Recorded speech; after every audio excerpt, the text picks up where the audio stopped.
Okay, everybody, we are back. Inside Boxing Live. Dan Cadobio, Chris Algieri. Represented by PPV.com. It's a big PPV.com summer. Manny Pacquiao and Mario Barrios faced off this past weekend. That is happening. Tim Tszyu and Fundora rematch. That should be a fun one.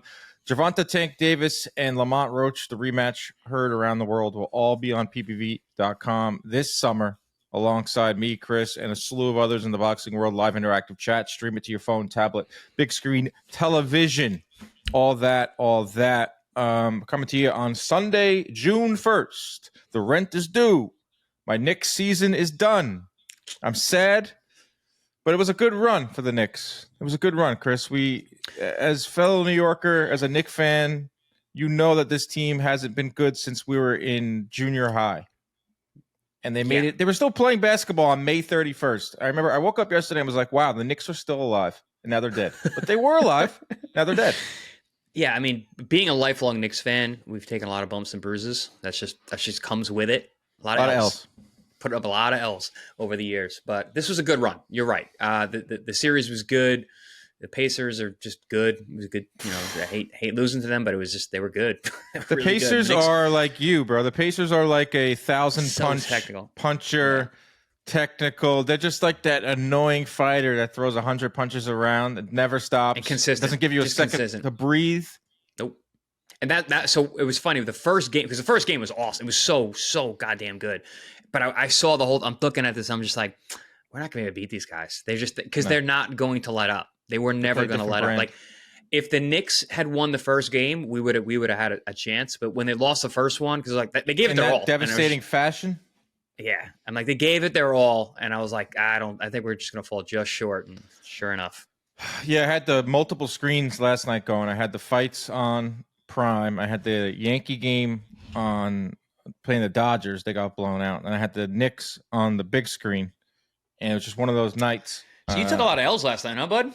Damn. Well, the good thing with the Yankee game getting blown out, so it was 10-0 after the second inning, so we shut that TV off. I was like, all right, full attention on the Knicks.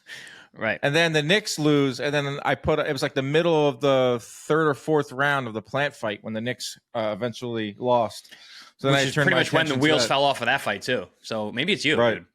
Maybe it is me, but it was I was just going from one sport to the next, and I was watching my brother. I was like, hey, we got a huge upset here.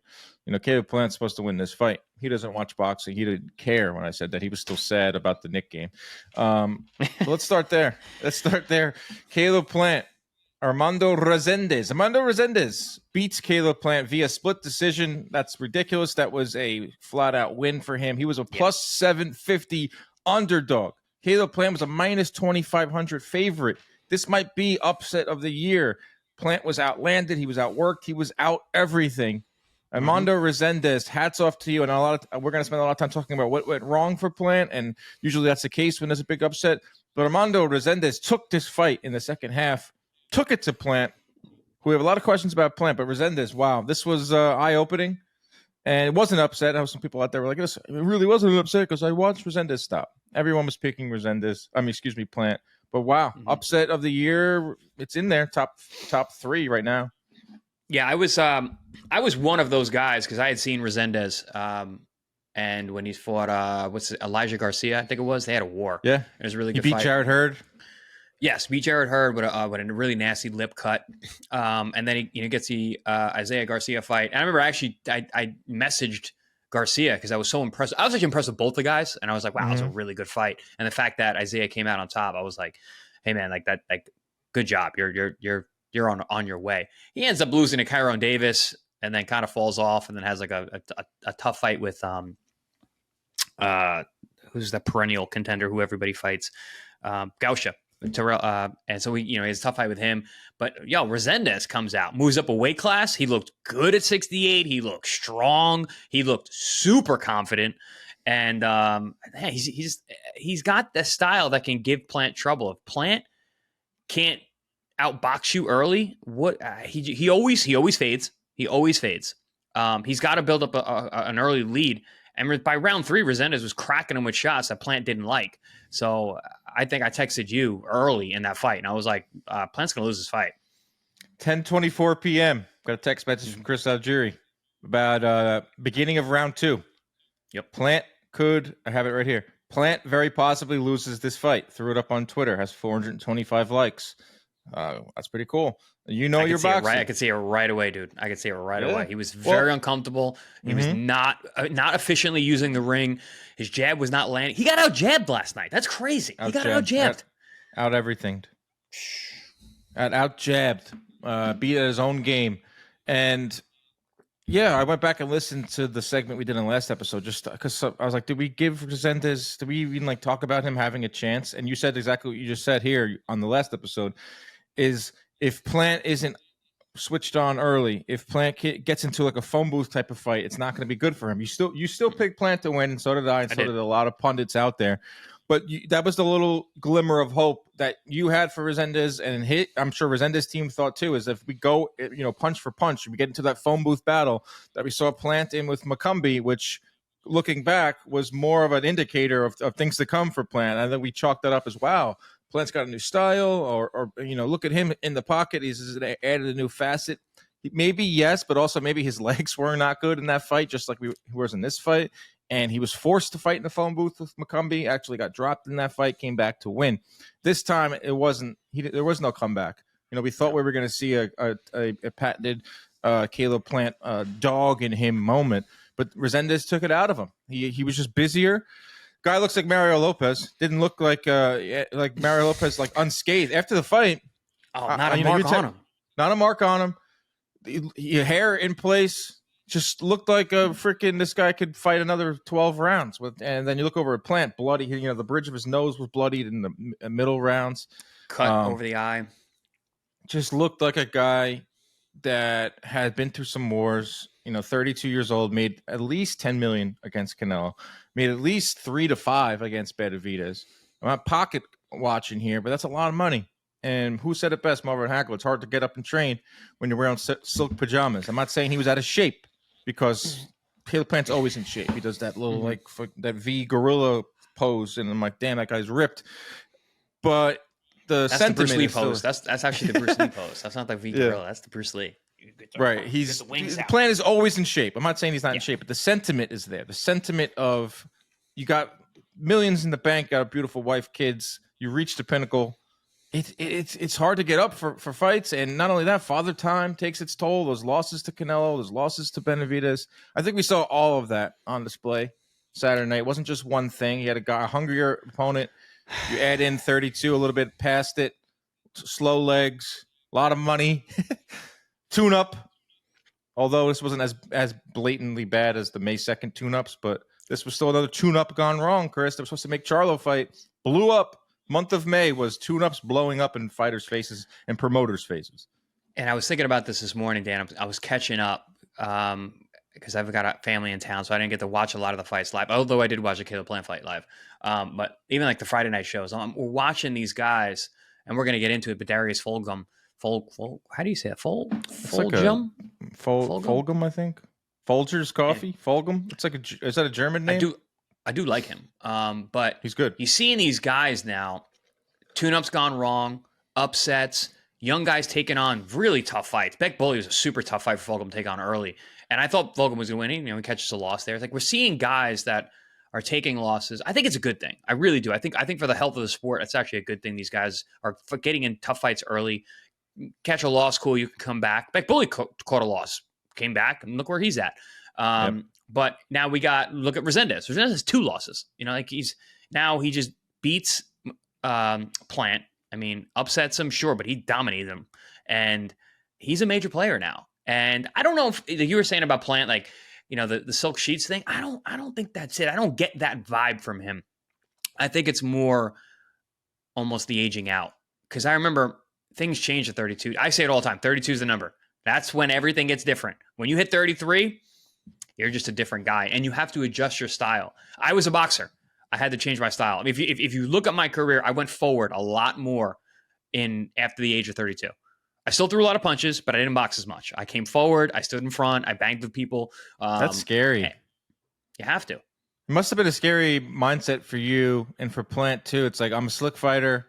All right, and I got to change because my reflexes aren't there for the time. Now I have to come forward, and I know I'm gonna take punishment, but I have to. Yeah, and you're also at that point you're fighting the most dangerous guys. Like, I had to go forward against Amir Khan. I couldn't box Amir Khan. That was more of a style thing. But after that, it was like Spence he was young, I was older, and it was his time, and he turned out to be a fantastic, amazing fighter. But like then after that, my comebacks was just like, all right, I gotta outwill guys now. I can't just pick my spots from the outside. I can't just outbox guys. I can't just rely on my reflexes and my speed. I gotta get nitty gritty, and we saw that in the McCallum fight. And like you put it perfectly. It's like maybe it was his legs. Maybe he gets rocked and he's forced to stand in front of the guy. Because that's one thing. When you're rocked and try and bounce around, it looks way worse. That happened to me in the Pacquiao fight. I'd never been rocked like that. So I'm trying to move around. I'm like, my everything was off. I was just like, oh, my body wasn't working. I was still hurt. So you have to like stand your ground a little more when you do get hurt like that. So we saw Plant do that and adjust with the McCallum fight. But this fight, he just never could adjust. Yeah, we talked about this in the last episode. It's like Plant gets a lot of benefit of the doubt, even when he wins, when he loses, because he went in there against Canelo, went in there against Benavidez, fought tough, fought hard. After that McCallum fight, I don't think there was a lot of people. He has so many fans playing. He has the goodwill of a lot of media members, fans. So Your even after the McCallum fighter kind of right. But I saw a lot of upset fans last night on Twitter. I can't believe so he resonates with fans. And for the McCallum win, it was on the undercard of the Canelo, right? Was it Canelo? Yep. Yeah. It was Canelo September. Yep.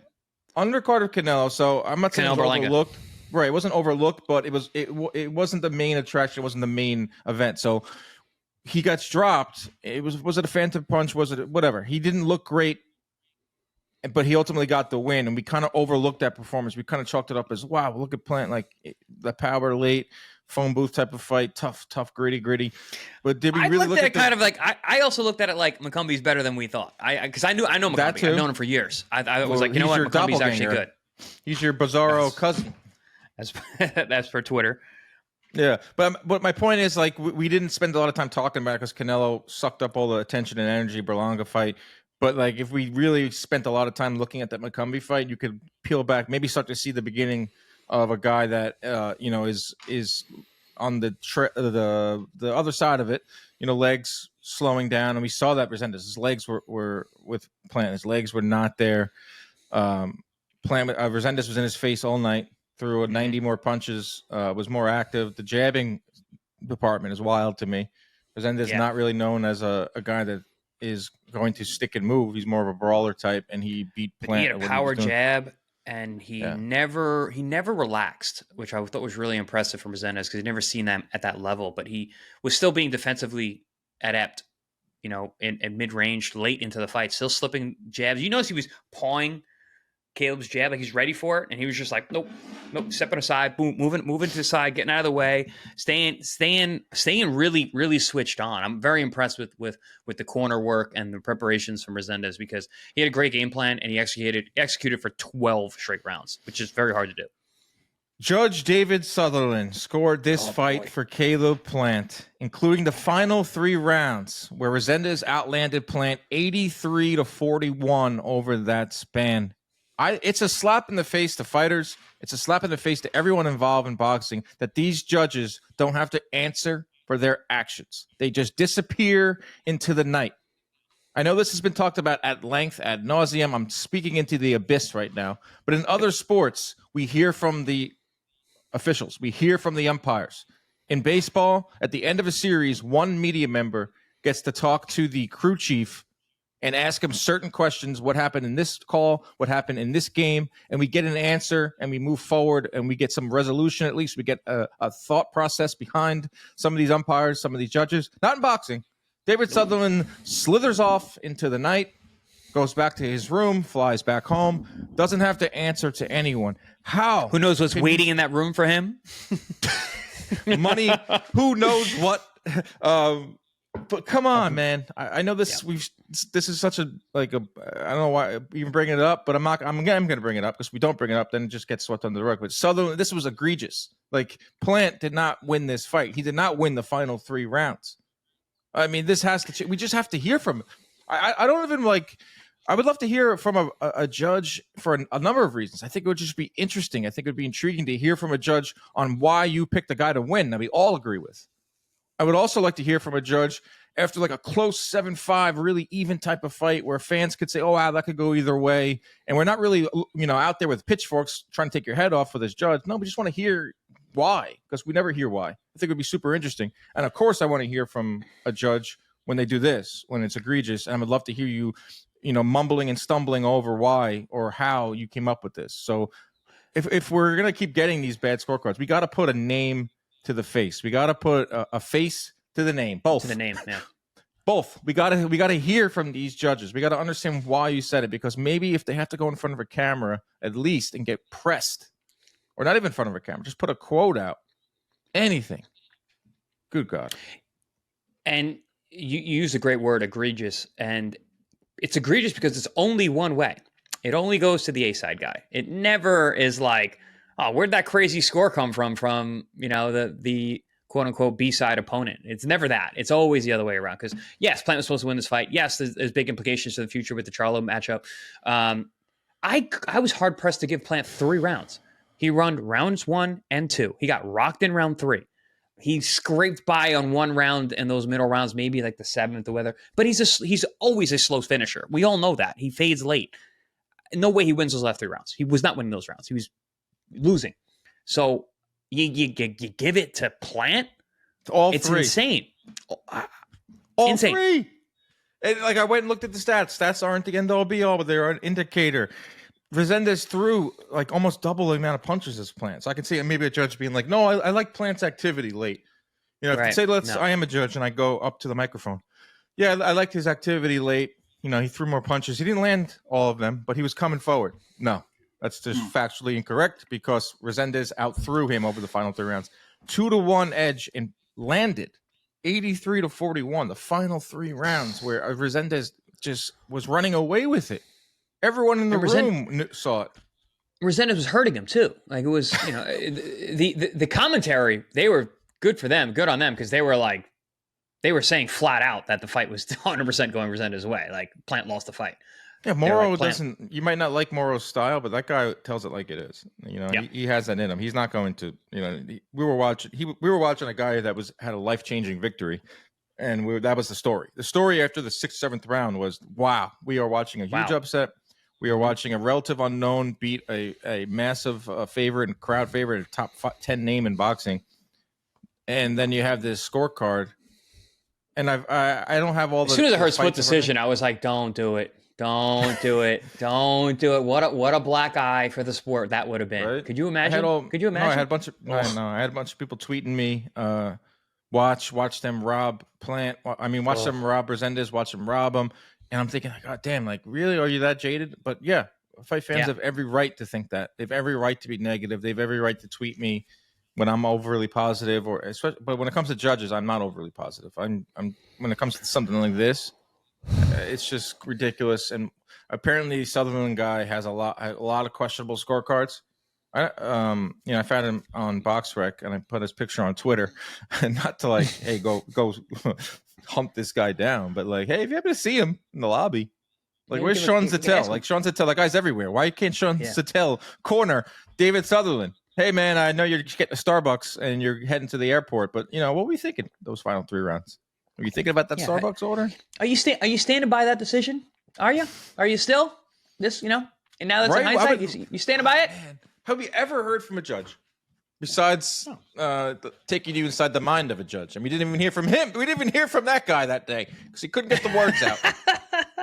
That ended terribly. That should tell you everything. We're going to take you inside the mind of a judge. And the mind of a judge is just a monkey smashing 2 cymbals together. And you're like, I'm pissed. Great. You should be pissed. You're a fighter, Chris. Everyone involved in this should feel sick. Even Plant, who stands on business, is a guy that looks for the justice in every situation, has to look at that scorecard and be like, "What the fuck, David Sutherland?" Well, even in the interviews afterwards, Plant, he couldn't even really be definitive. Be like, "No, I think I thought I won the fight." He's like, "Oh, I think I probably thought I did enough." It was very much that's not a fighter who's trying to sell that he actually won the fight. This wasn't Paulie Malignaggi after the Diaz loss. Right. Yeah. No, because the guy lost. He knew he lost. And when you get out hustled by somebody like that, when you're just getting beat to the punch and you're getting hit more, and you just have there was nothing changed in that kid Resendiz all night long. He was the exact same guy. Like you said, his face looked fine. His attitude was the same way. Like the aura of that kid was the same for 12 rounds. He never lost control of that fight. So as the opponent, you know that, you feel that. So even Plant at the end, he was just like. He was very upset. Obviously, he gave up a lot of money in the next fight, but he got beat up on TV. It's never, guys. It's never fun after a fight, like especially a fight you lose. But he's realistic. He knows what the hell happened. Yeah, over to the co-main event, which ties into the main event. It's Jermall Charlo stopping Thomas Lamanna. I don't even know what to make of this. Like. Charlo getting into the ring, huge, hasn't fought in 555 days, getting his first stoppage since 2019. He went through a fight week, went through a camp, he went in the ring, he got his hand raised. He's 35 years old. I thought he looked okay, given Thomas Lamanna should never be on television. Like, overmatched, just wrong weird. Weight class. I was like kind of laughing during that fight. I'm like, this is such a mismatch. This is so like Lamanna does not belong in there. It was this weird ass fight, and it was a mismatch on paper, and it was worse in actuality, which that's hard to do. I get. I mean, maybe if you flip the opponents, like if Charlo fought Resendiz, I think he would win, and Plant would beat Lamanna. Like maybe they should have. They calculated. But that's what happens when you marinate. That's what happens when you do this. We were setting ourselves up for the Charlo Plant fight, but the issue was that Charlo just has so many question marks, and you didn't know. So they didn't want to risk a fight that was any danger. The only way that Lamanna could have won that fight was if Charlo rolled his ankle stepping into the ring, and even then, I still think he probably wins. Or a punch from the gods. It is the anniversary of Joshua versus. No, I mean the kid was like 3 weight classes up from where he was actually. Algieri versus Coyle on this day. Yeah, that's it. That's June 1st. June right? 1st. But Charlo, like you said, he looked okay, but. What I liked about it, what I was impressed with from Charlo, and something I've always been impressed with him about, is that he's very calm. When he's looking to finish you, like he wasn't overexerting himself. He wasn't overworking it. He's not looking for the KO. He's super technical. His hand position is good. He's chopping you down. He's not overloading his punches. He's not falling off balance. He didn't need to with this guy, but it wasn't like, I got him out in 5. He's like, I need to get him out in 2. I need to get him. No. He's just working, being comfortable, breaking his man down. And once he rocked Lamanna, I think Lamanna was rocked the whole time once he got hit with that first right hand, I think in round 3. He couldn't take a punch anymore after that. Everything that hit him, high on the head, whatever, just legs went all over the place. It was what it was supposed to be for Charlo. It was to get him into the ring, like you said, get him through a fight camp, get him through a fight week, get him through a fight, and then get him on the mic afterwards and be like, I want Plant. And then now we can get him to a real fight. But that's not how boxing works. No, there's no scripts. You can put stuff in place, plans, and they can go haywire. This happens in boxing all the time. Go back to the 80s, try to set up fights. Holyfield, Michael Bent. Remember Michael Bent knocked out Tommy Morrison? Yeah. I actually interviewed Michael Bent after that Great guy. Netflix. Awesome. Nice. He's like an actor now. Yes. The Netflix episode I did a play out. with him, actually. I acted in a play with Michael Bent, yes. Learn something new every day. I was not planning on bringing up Michael Bent on this episode, and then I learned that Chris Algieri, thespian, on stage. I had a modeling acting career for a little bit. I remember you on I did some things. SVU. Didn't you play a dead body? I got killed on a show. Yeah, I played a boxer who got murdered by spoiler alert, by his brother, and they were looking for the guy who killed me. So I could see that happening in real life. Your brother's a big guy. Cop. Yeah, you guys fight a lot. How did you get that gig? So a buddy of mine from the gym was an actor, and he literally calls me up and he's like, "Man, there's a listing for this role." He's like, "It's you." I was an Italian kid fighting his hometown. That was the hometown hero, was undefeated. The only difference, that was a southpaw. So that was the only thing that was different. Bullshit. Shouldn't have accepted that role. That's yeah. That's blasphemy. So Paulie Malignaggi went out for the role too, and he actually auditioned before I did. And then, like, sir, you're too Italian. You're too Italian. You're way too much. Well, it was the name of the character was Johnny Amato. Johnny D'Amato. And the Italian flags. We were at he was the best guy around. We were at the San Gennaro Fest during one of the scenes, whatever. But I got like 4 scenes on that. It was good. Awesome. I got the spar. I didn't have any lines, but how much you get for that? I'm just curious. A lot. Really? Money. Yeah. Get that syndication for years. Came in for years, dude. Years. Chris Audrey plays a great dead guy. Great. My face was all. I had the prosthetics. I had to go in at 4 a.m. and they did prosthetics for like 3 hours. After that, did you think, all right, I want to be an actor now, or were you like, no, not at all. I didn't like it at all. I liked it more than modeling. Modeling I absolutely hated, but acting was a little cooler because it was more active. But I was like, nah, I'm good. I'm gonna be a fighter. Back to the gym. Back to David Bent, actor. He was supposed to. Michael Bent. He fought Michael Bent. Was supposed to fight Tommy Morrison. Tommy Morrison was getting set up to fight Evander Holyfield. Michael Bent goes in there, who was once a big time prospect, had fallen on some hard times, lost his debut, was looked at as like a bust, like essentially like a draft pick that didn't make it in the NFL. But then he has the night of his life and knocks out Tommy Morrison in front of Holyfield, in front of Bob Arum. And remember, the funny story about this is my dad actually flew with Bob Arum after that fight on the top rank private jet, and the contract was out there on the table.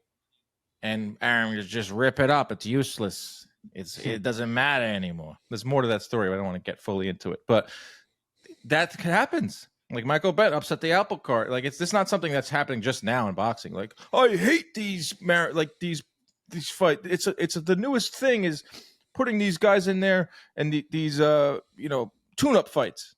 They've been happening for years. It's part of boxing. Like it's extra payday. It's more money in the promoter's pockets. All right, we're going to set this up. If everything goes right, Plant should beat Resendiz. If everything goes right, Charlo will win. And then we get our big pay-per-view fight in the fall. We might still get it. I think they should still fight. There's no title on the line. I do too. There's no belt on the line in this fight. I think Charlo could maybe talk himself into fighting for a title. Like he's a plan. I don't know. I don't see that for him. I don't see either guy getting a title shot anytime soon. So why not just fight each other? And then the winner of it really emerges, and the loser of it really goes home. I think if anything, there's even more stakes on it. I don't know if it's a main event. I don't know if it's like a pay-per-view main event. Put it on like a tank card, put it on Benavidez undercard. Like I still want to see that. I still want to see Charlo versus Plant. I do too, and I still think it's a good fight. And honestly, after watching both of them fight over the weekend, I think I would lean towards Charlo winning. Definitely. Seems too strong. Plant doesn't seem strong enough to keep these 68 pounders off him. These young guys. Not that Charlo's young, he's not, but he's strong. So it's still an intriguing fight, and because Charlo's what 35, 36 now. He's really aging out. And the guy's still undefeated, which is so crazy. Wow, never lost his belt. Never hasn't lost a fight. Never knocked me down, Ray. And that matters, though. You still have that. Having an O. I don't care how long you've been out of the ring. I don't care about your mental health. He's still an undefeated fighter. The guy does not know how to lose. I know. Matters. I hate doing the what ifs. I hate, because life is life. Things happen. Like, I hate what if the Knicks didn't lose game 1. They didn't have a epic collapse. We're celebrating a finals appearance. No, it's not how sports work. Not how life works. You can't say if Jermall Charlo didn't sit out for 3 years. The guy was going through like some turbulent life issues. But it's really like you look at his career might be a big time what if, and it definitely is a big time what if because you see flashes of it against Lamanna. You saw flashes of it against Benavidez. Yeah, ramrod jab, top jab in boxing, if not the best jab in boxing, with the amount that he statistically and just eye test. Jab is elite.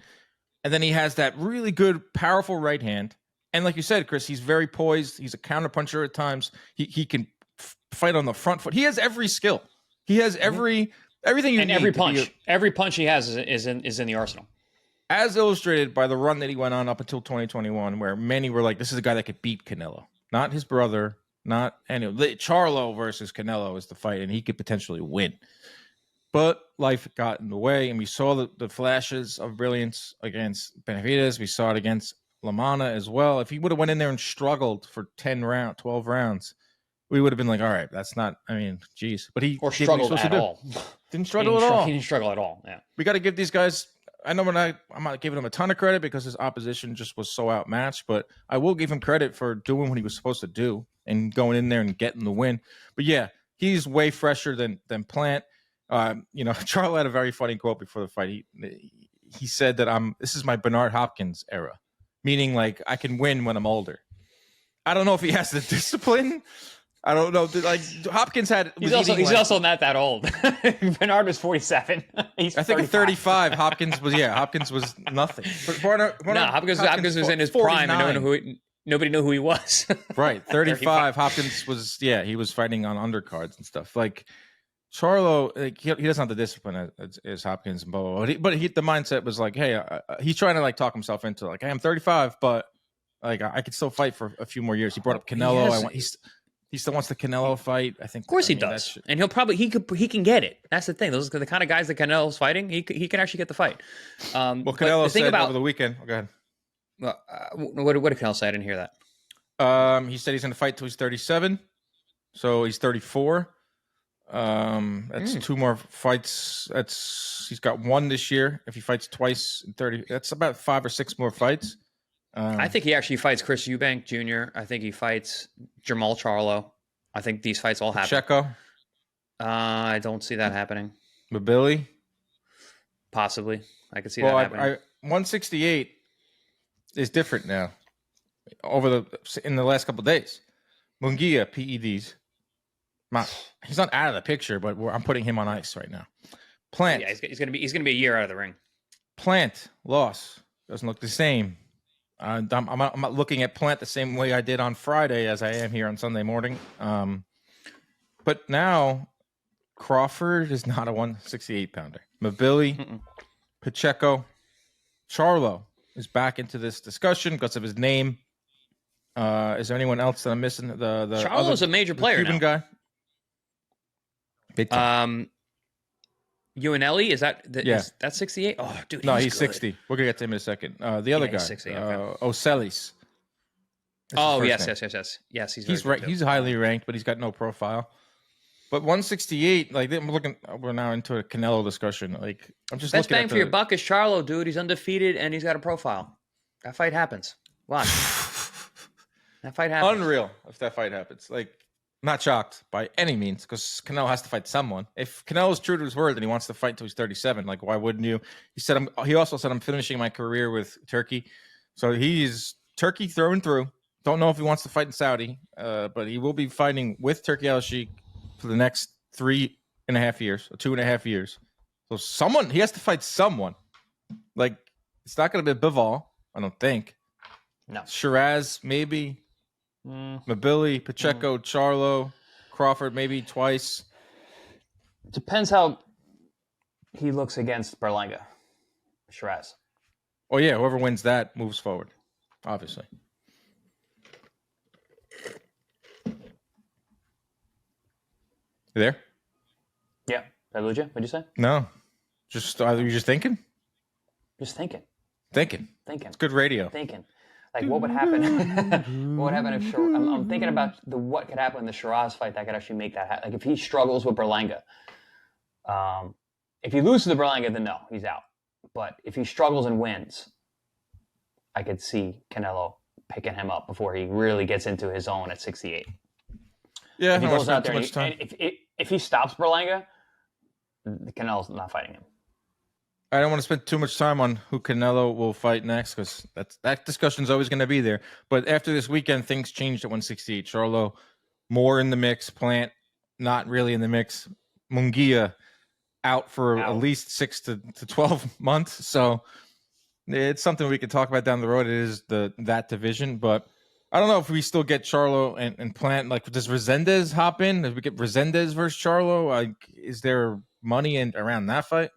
Well, if you're Resendiz, then yeah, you're pushing for that fight. There's money for him for what he's used to making. Absolutely. Does Charlo want to take that fight? He could do it as to rub it into Plant's nose, like watch me beat this guy, because I do think Charlo beats him. But it's still a risky fight. Resendiz is tough as hell, strong, young. So I think Charlo would win, but I just in a perfect world, we get Charlo right back into the ring like soon, like really fast, because he didn't take any punishment against Lamanna, and this guy needs activity. But this is a prize fighting, and he's looking for Canelo, so everything here has to be perfectly choreographed and orchestrated for his career from here on out. Would he risk fighting Resendiz, which is not exactly huge money, when there's other names out there? I don't know what they'll do with Charlo. But on this card, Yoenli Rodriguez. Where the heck did this guy come from? Looks like a freaking heavyweight. He's a badass. Massive guy at 160. Shuts out Kyron Davis, who just beat Elijah Garcia, who beat Jose Resendiz. Right. Dropped Boxing him, math, bullied him. Boxing math. Bro, I love it. Triangle theory. I don't really subscribe to it, but that was just a little fun fact. Rodriguez outlanded Davis 217-40. His name is Hernandez. Yoenli Hernandez. Thank you. Why do I have Rodriguez? I don't know. Yoenli Hernandez. Who is this guy? Oh, because he's got multiple names. It's Yoenli Feliciano Hernandez Martinez. Multiple names. But his box rec says Hernandez. Maybe I don't know what they had on the TV screen, but sorry to cut Wait, you is off. it Hernandez or is it Rodriguez? It's Hernandez Martinez. Definitely not Rodriguez. I don't know where you got that from. Dan Rayfield tweeted about it. Anyway, this guy's a beast. He's huge. Yes. He has a motor. He's 8-0. He's Cuban, and he does not fight like a Cuban. And that's the new age. Yeah. Cuban style is we're not Rigondeaux. We are on our front foot now. Man, he disposed of Davis. Yeah, and Kyron is a Hernandez, pain, man. He is a mother effer, dude. He gives everyone trouble. He's very, very tough, very, very durable, very much in the fight. Was trying to, but was just outskilled, outwilled, outstrength. But this kid, he's got late power. He's got a 7th round knockout. He's got 2 7-round knockouts. He got an 8-round knockout. He knocked out Angel Astorga. Angel Ruiz Astorga is a guy that fought on Pro Box TDF, who's super tough and big. Stopped him in 5 rounds. Now he just beats up Kyron, puts him down. This guy can really, really fight, and they're moving him super fast. Kyron Davis is not the kind of guy you put in with your 7-0 prospect. That's a crazy step. Well, what was the Davis? I mean, shout out to whoever made this fight, because it's what you should be doing, but also like we're going to question it now. Like Davis beats Elijah Garcia. That's a big win, somewhat biggish win, and then gets right in there with this monster. Beast. Yeah, they're not looking out for Kyron. Put it that way. He's not the ticket seller. He's not the A side. They're not going to look out for him. They're going to use him literally as a litmus test. That's all. It's unfortunate, but that's where he falls into the mix in the boxing hierarchy. 217-40 is like I haven't seen lopsided numbers like that in a long time. Those are the punch stats. 8 punches. Yeah.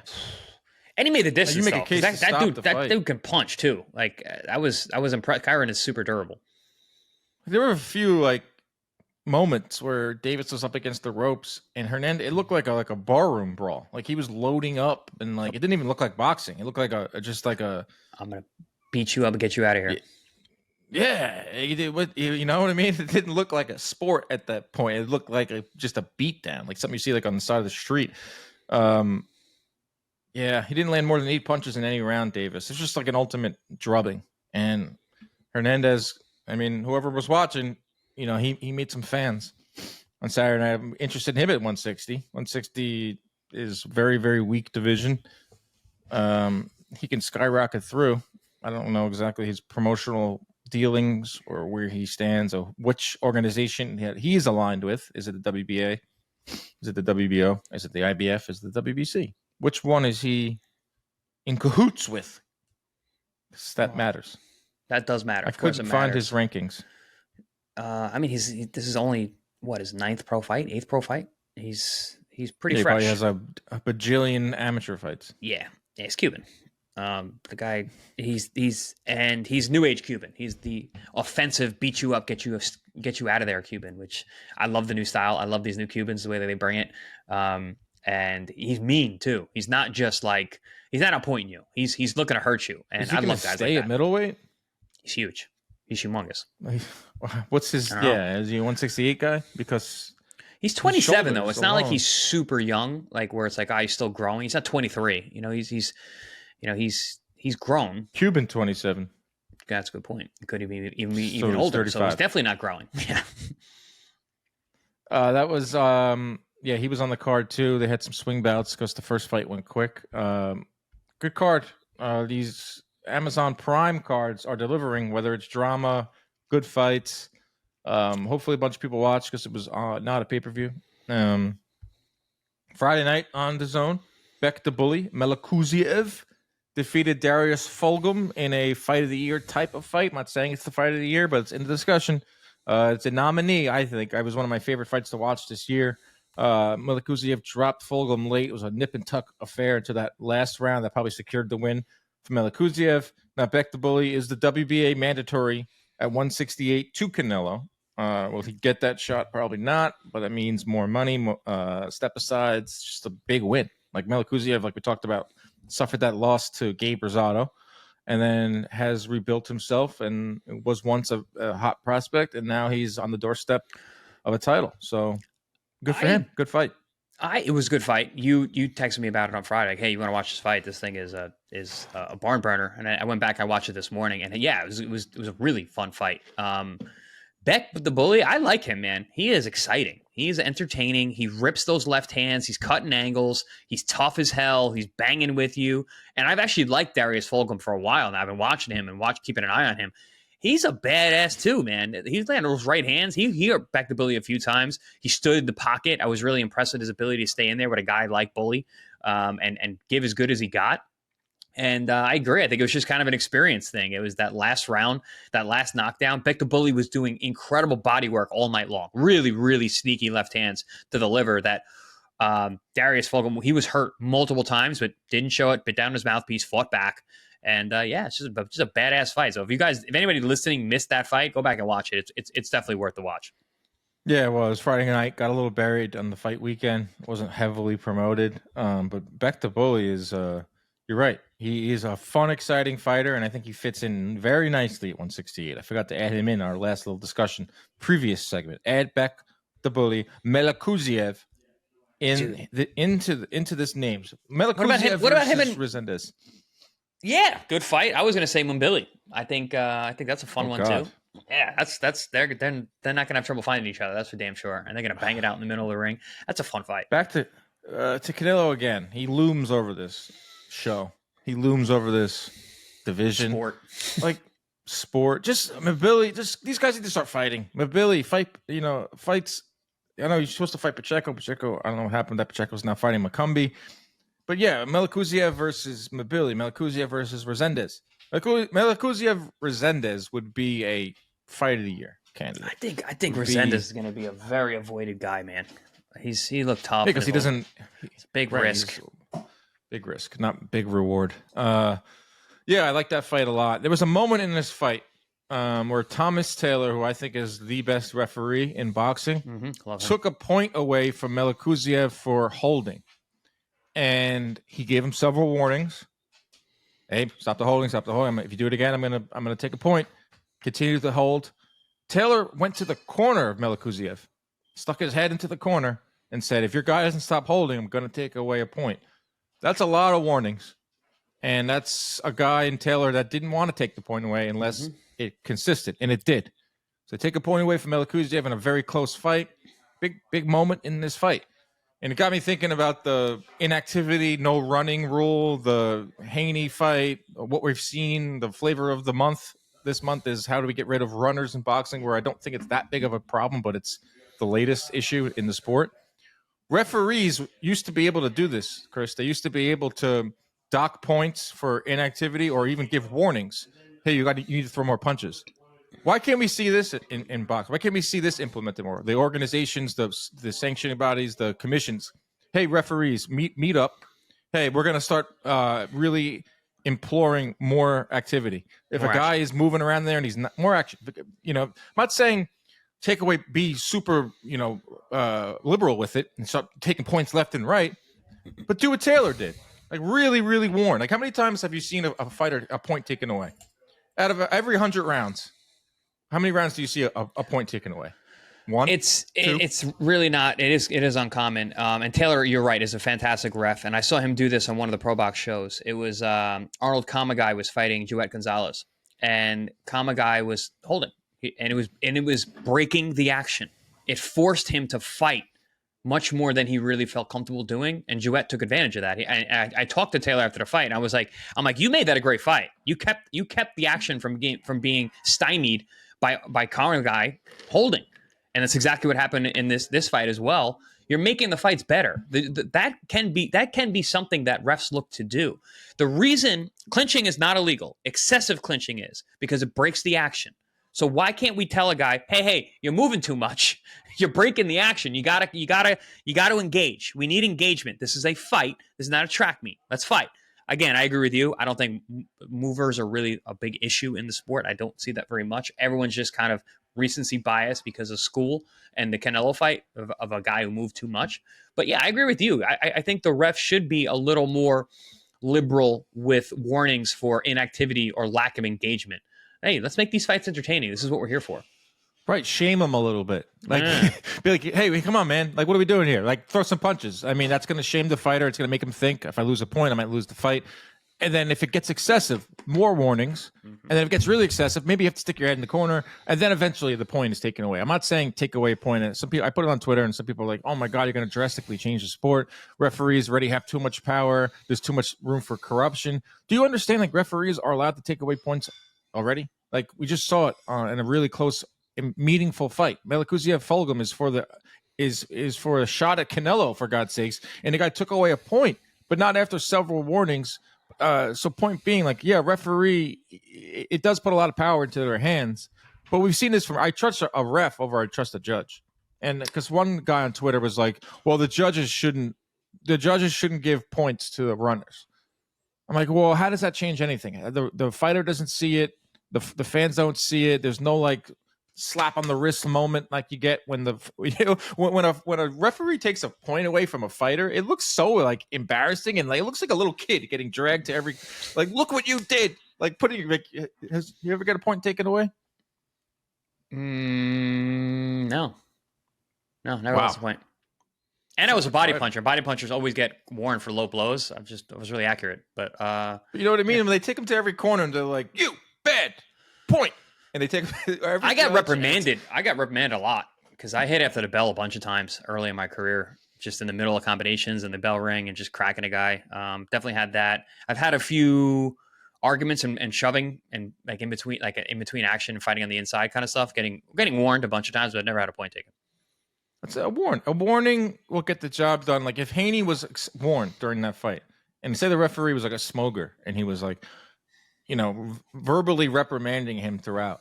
Come on, kid. Yeah, get in there. Come on. Exactly. It might. I don't know if it would. Let's go, boys. Steve I don't know if it would change. Yeah, he's awesome. I don't know if that would change Haney's game plan because he was pretty set on that. And what's the difference between running and moving? Another guy replied. So say it's a 10th round, and the guy gets hurt, and he has to survive for a round. Like no, of course, no discretion. It's part of the sport. Referees gonna use discretion. These referees know boxing. There's some bad refs out there for sure, but for the most part, refs are former fighters. They've been in it. They empathize with the fighters. Judges, no. Like David Sutherland is not. As far as I know, didn't ever step into a ring. But they're going to use discretion. They're not going to take a point away from a guy in the 10th round because he's moving around after he got hurt in the previous round. And it's going to be like Haney. Yeah, but ultimately, look what happened in this fight with Beck the Bully. It forced him to go out and really go for it, and he scores a knockdown in the last round, secures a victory. So, yeah, it did affect the action of the fight. He lost a point. He's like, I got to get that back. And now it's coming down to the last round. Like, hey, man, this is it. I got to go for it, which makes for a better fight, made for a good round. The round was great. It was an awesome round. They came out fucking banging right away. So, I don't know. I'm for it. I like the intervention. And I agree with you. Something. I think corruption is a lot more common in judging than refs. Because refs, you see their faces, you see them, they know their name. The judges, you don't really know. They're mic'd up. You're in the middle of it. Like when they take points away in boxing, usually it's warranted. But it's something. Like I know Showbiz, the guy. I don't know if you know him. He's like a media personality, cool dude. He's put together a like petition, the no running rule. Like he has it on change.org where people can sign a signature. He has like a whole rule and everything, and like he's doing it obviously because it's funny and it gets some attention. But like more realistically, just have the referee. They've done this before. Like I got a tweet that Mills Lane used to regularly do it. Yeah, he forced guys to fight. It's been done. Smolger did too. Smolger definitely was pushing guys for action all the time. Right. It's not unprecedented. He's done it to me. I've been in fights where he was like, "Come on, boys, a little more action." I've 100% remember him saying that in fights that I've been in. More blood, please. Yes. It's been done. It's a step. It's not drastic. We're not taking points away left and right. We're just enforcing it, just like you hear about holding, just like you hear about low blows, just like you hear about clinching, stalling. Just start it. And it comes down. That's something that the commissions and when they have their conventions that are big parties, but sometimes they eventually do get down to business. And like it happens in the NBA, it happens in the NFL. There's a rule changes every year in sports, and then they implement them for the better. Mostly, boxing is to do that as well. End the show on a sad note. Rest in peace, Mike McCallum, the body snatcher. Oh man, what a nickname! What a fighter! 68 years old, first ballot Hall of Famer, Olympian, 3-division world titleist, first Jamaican to win a world title, beat Julian Jackson, Donald Curry, classics with James Toney, fought Roy Jones Jr. at the end. But unbelievable career, probably really underappreciated fighter. Definitely. But one of the best. 15-round fighter too. He was in the 15-round era. He'd been 15 rounds before, world champion. They said 3-division world champion in the 80s, man, that's really hard to do. And the guys didn't do that. I was watching his highlights this morning, giving him his flowers. And my God, he was an absolute nightmare. I mean, he threw a ton of punches. He was big. He had a long reach. He was he looks like a big bruiser, but he was really slick. His ability to slip, roll, and fire body shots was something special. So a lot of young fighters, if you're not familiar with Mike, the body snatcher McCallum, go check how he slips and rips and digs to the body and is willing to put his face on the line to land these shots. That's another thing about him. He had a ridiculous chin, super, super durable guy, never stopped, was willing to trade with big punchers. Julian Jackson was a massive puncher, and he was willing to trade with him, beat the hell out of him too. Really, really impressive career and a nice guy. I met him in Vegas a bunch of years ago. He gave me some praise one day after one of my sparring sessions. Quick story. It's funny. I'm in Vegas. I just moved out there. And I was in Johnny Toko's gym, which is no longer there. It's Mike Tyson's old gym in Vegas. And the way the gym is, it's kind of like a big U. You walk in, and there's a ring, and then you wrap around, and then there's bags, and then there's another ring in the back, the smaller ring. And that's where all the Mexican guys were. So I come in, and my coach is looking for sparring for me. And my coach goes, "Yeah, I'm trying to look for sparring for my guy." And he goes, and the guy goes, "All right, well, where is he?" And everyone knows I wear those tights. The long whatever. I'm putting those on. Yeah. It's kind of back from my kickboxing days, like shoot boxing. That was the thing everybody wore. And the guy goes, "That guy right there? Yeah, I got sparring for that guy. Come on in the back. Come on in the back." Puts me with this undefeated Mexican kid. We go to war, and I was always a good body puncher. I was a jabber and a good body puncher, so I was going to the body quite a bit in that sparring session. I had a nice war in the back that I got the better of, and I come out of there, and again, I'm in someone else's gym. I'm enemy number one. Everybody's got a target on my back. So I'm sitting down, and this massive man is walking up to me, and it's Mike McCallum. And I'm literally on my butt, taking my boxing boots off. And he comes up, and I see that he's coming to me, and I'm like, all right, here we go. And I jump up, and I'm like, I'm gonna meet him. He goes, puts his hand out. He goes, "I'm Mike," and I'm like, "Yeah, you're the body snatcher." And he goes, "Oh, you know who I am?" I go, "Yeah, you're a bad man." And he goes, No. He's like, "I used to be a bad man." He goes, "Now you're a bad man now." He's like, "I got to watch you in the back." Body work. He was like, "That was really good. Going to the body real good with that guy." And I was like, "Oh, thank you, Mike." He was huge, dude. His hand was huge. He's a big guy. This is in the probably 2010. But he was the size of a heavyweight, big guy, but super, super nice. And whenever I went into the gym, everyone in that gym gave me respect because Mike McCallum was actually talking about me. You got the cosign from I got the cosign from the body snatcher. I'd say top. I think we did an episode top nicknames, and he was in our top 5. the body snatcher. And he earned it. It wasn't like he was one of the most prolific, vicious body punchers that's ever fought. And it's funny, you normally think of Mexican fighters. You think of like Julio Cesar Chavez. You think about Duran. You think of guys like Latin guys. He was Jamaican, and he was a body puncher. Jamaican. You don't really see that. Cool too. Yeah. I believe he was working with Haney at one point when Haney was bringing in different coaches and stuff to work on different aspects, and he brought in McCallum for body work.